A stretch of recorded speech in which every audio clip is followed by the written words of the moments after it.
دلیل نمبر 6، عن جبیر بن مطعم قال تماروا في الغسل عند رسول الله صلى الله عليه وسلم فقال بعض القوم اما انا فاني اغسل راسي كذا وكذا فقال رسول الله صلى الله عليه وسلم اما انا فاني افيض على راسي 3 اكف۔ صحیح مسلم باب استحباب افاضت الماء على الراس وغیرہ 3۔ حضرت جبیر بن مطعم رضی اللہ عنہ فرماتے ہیں صحابہ کرام کی آپس میں بحث چل پڑی رسول اللہ صلی اللہ علیہ وسلم کی موجودگی میں کہ سر میں کتنی مقدار پانی ڈالنا چاہیے، کتنی مقدار سے سر دھونا چاہیے، یہ بحث ہوتی رہی آپس میں تمارو۔ تو رسول اکرم صلی اللہ علیہ وسلم فرمانے لگے اما انا، میں تو اپنے سر پر پانی ڈالتا ہوں اور 3 بار ڈالتا ہوں۔ اللہ اکبر۔ حضرت امام محی الدین ابو زکریہ یحییٰ بن شرف النووی رحمہ اللہ، وفات 676 ہجری، شرح سے مسلم النووی میں حدیث کے تحت فرماتے ہیں وفیہ جواز المناظرۃ والمباحثۃ فی العلم وفیہ جواز مناظرۃ المفضولین بحضرۃ الفاضل ومناظرۃ الاصحاب بحضرۃ امامہم وکبیرہم۔ اللہ، فرمائے سے 2 باتیں ثابت ہو رہی ہیں۔ نمبر 1، علم الکلام اور عقائد میں علمی مناظرہ اور مباحثہ کرنا جائز ہے۔ نمبر 2، بڑے کی موجودگی میں چھوٹے مناظرہ کریں یہ بھی جائز ہے۔ ادنا مقام و مرتبہ والا بڑے اور اعلیٰ مرتبہ والے کی موجودگی مناظرہ کر سکتا ہے۔ اللہ اکبر، یہ بھی جائز، مناظرہ بھی جائز ہے اور بڑے کی موجودگی میں چھوٹا کرے یہ بھی جائز، دونوں جائز۔ یہ حضرت اللہ اکبر امام نووی رحمہ اللہ فرماتے ہیں۔ دلیل نمبر 7، عن عبد الله بن حنين ان عبد الله بن عباس والمسور بن مخرمة اختلفا بالابواء وقال ابن عباس يغسل المحرم رأسه وقال المسور لا يغسل رأسه قال فأرسلني ابن عباس إلى أبي أيوب الأنصاري رضي الله عنه وجدت يغتسل بين القرنين وهو يستر بثوب فسلمت عليه فقال من هذا فقلت أنا عبد الله بن حنين أرسلني إليك ابن عباس يسألك كيف كان رسول الله صلى الله عليه وسلم يغسل رأسه ومحرم فوضع أبو أيوب يده على ثوبه فطأطأه حتى بدا لي رأسه ثم قال لإنسان يصب عليه الماء أصبب فصب على رأسي ثم حرك رأسه بيديه فأقبل بهما وأدبر ثم قال هكذا رأيته صلى الله عليه وسلم يفعل۔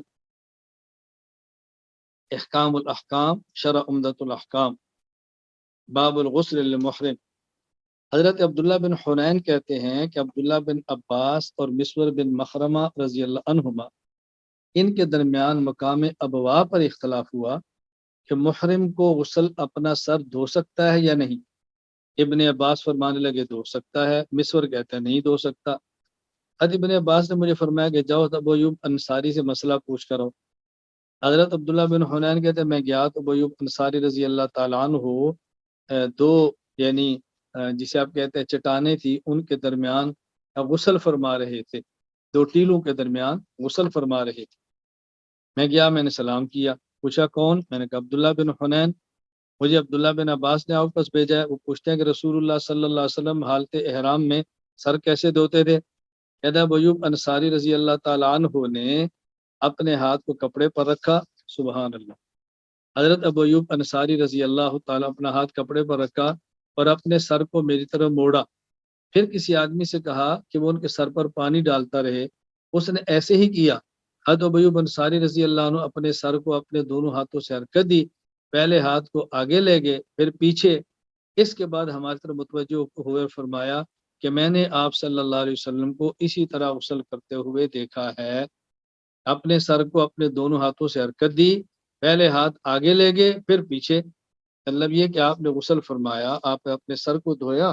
اب ظاہر سر پر چونکہ آپ کیا پانی ہے، اس پانی کو صاف کرنے کے لیے آپ نے یوں کیا ہے، پھر آپ نے یوں کیا پیچھے لے، تو آپ نے فرمایا کہ میں نے رسول اکرم صلی اللہ علیہ وسلم کو دیکھا ہے سر کو دھوتے ہوئے۔ اب یہاں دیکھو 2 صحابہ کے درمیان گفتگو ہو رہی ہے، 2 صحابی اپنے آپس میں گفتگو فرما رہے ہیں۔ اب اس حدیث کے تحت علامہ تقی الدین ابو الفتح محمد بن علی بن وہب بن مطیع القشیری المعروف ابن دقیق العبد ابن دقیق العید، وفات سن 702 ہجری۔ اس حدیث مبارک کے تحت علامہ تقی الدین ابو الفتح محمد بن علی بن وہب بن مطیع القشیری المعروف ابن دقیق العید، وفات سن 702 ہجری، یہاں فرماتے ہیں وفی الحدیث دلیل علی جواز المناظرۃ فی مسائل الاجتہاد۔ ایک ہے عقیدے پر مناظرہ، ایک ہے مسائل اجتہادیہ پر میں اس سے ثابت ہوا کہ اجتہادی مسائل پر بھی مناظرہ کرنا جائز ہے۔ یہ ہم نے دلیل کیوں پیش کی؟ بہت سارے حضرات کی رائے ہوتی ہے یہ کفر اسلام کا مسئلہ تو نہیں ہے، یہ کوئی عقیدے کا مسئلہ تو نہیں ہے، یا ائمہ کے درمیان اختلافی مسئلہ ہے اور اجتہادی مسئلہ ہے، اس پر مناظرے کی کیا ضرورت تھی، وہ بھی ٹھیک ہے اور یہ بھی ٹھیک ہے۔ صحابہ کرام کی گفتگو ہو رہی ہے اور اختلافی اجتہادی مسئلے پر ہو رہی ہے، اور محدثین فرما رہے ہیں وفی الحدیث دلیل علی جواز المناظرۃ فی مسائل اجتہاد، کہ اجتہادی مسائل پر بھی مناظرہ کرنا جائز ہے، اس میں حرج کی بات کیا ہے؟ دلیل نمبر 8، امام ابو بکر احمد بن علی الخطیب بغدادی رحمہ اللہ تعالی، وفات سن 463 ہجری، فرماتے ہیں وقد روی عن عمر بن الخطاب وعلی بن ابی طالب وغیرہما من الصحابۃ رضی اللہ عنہم انہم تکلموا فی احکام الحوادث قبل نزولها فتناظروا فی علم الفرائض، اللہ اکبر، فتناظروا فی علم الفرائض والمواريث وتبعهم على هذه السبيل التابعون ومن بعدهم من فقهاء الامصار، فكان ذلك اجماعا منهم على انه جائز غير مكروه ومباح غير محظور۔ الفقيه والمتفقه ابی بکر خطیب بغدادی، باب القول فی السؤال۔ کتنی عجیب بات فرمائی ہے۔ حضرت خطیب بغدادی فرماتے ہیں کہ عمر بن خطاب، علی بن ابی طالب اور دیگر صحابہ کرام رضی اللہ عنہم مجمعین سے یہ بات ثابت ہے، ان سے منقول ہے کہ جدید مسائل کے بارے حکم نازل ہونے سے پہلے بھی کلام کرتے۔ ان حضرات نے مسائل، میراث کے مسائل میں آپس میں مناظرے فرمائے۔ لفظ دیکھیں، وَتَنَاظَرُوا فِي عِلْمِ الْفَرَائِض، مناظرے فرمائے علم المراث میں۔ پھر حضرات تابعین نے فرمائے، پھر بعد کے فقہاء نے فرمائے، صحابہ کرام کے نقش قدم پر چلتے ہوئے صحابہ کرام نے، تابعین نے اور بعد کے فقہاء نے مناظرے فرمائے۔ کس میں؟ اللہ اکبر، میراث کے مسائل میں بھی، عام احکام النوازل میں بھی، اور اجتہادی مسائل میں بھی۔ اب حضرت کی رائے سنیں، خطیب بغدادی کیا فرماتے ہیں، فَكَانَ ذَلِكَ إِجْمَاعًا مِّنْهُمْ عَلَىٰ أَنَّهُ جَائِزٌ۔ اس سے معلوم ہوا کہ مناظرہ کے جواز پر امت کا اجماع ہے۔ اب بھی اگر کوئی شخص اس کا انکار کرے اور تردید کرے سوائے ضد کے، اس کو اور ہم کیا کہہ سکتے ہیں؟ ہمارا مقصد اس وقت کسی شخص، کسی فریق، کسی طبقہ کی تردید نہیں ہے، ہم اپنا موقع پیش کر رہے ہیں کہ مناظرہ کرنا جائز ہے۔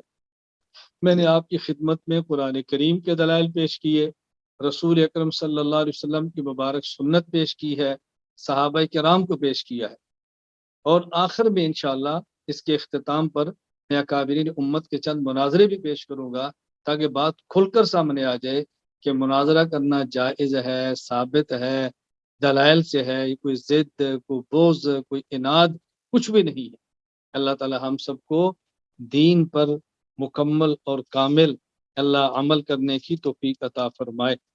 اللہ تعالی ہم سب سے راضی ہو جائے، اللہ ہمیں دین کی خدمت کے لیے قبول فرمائے، اس کو اچھی طرح ذہن نشین فرما لے۔ یہ آخر میں جو حوالہ پیش کیا ہے، الفقی والمتفقہ لابی بکر خطیب بغدادی، باب القول فی السؤال عن الحادثۃ والکلام، اس کو ذہن نشین فرما لیں۔ اللہ مجھے اور آپ سب کو عمل کی توفیق عطا فرمائے۔ وآخر دعوانا ان الحمد للہ رب العالمین۔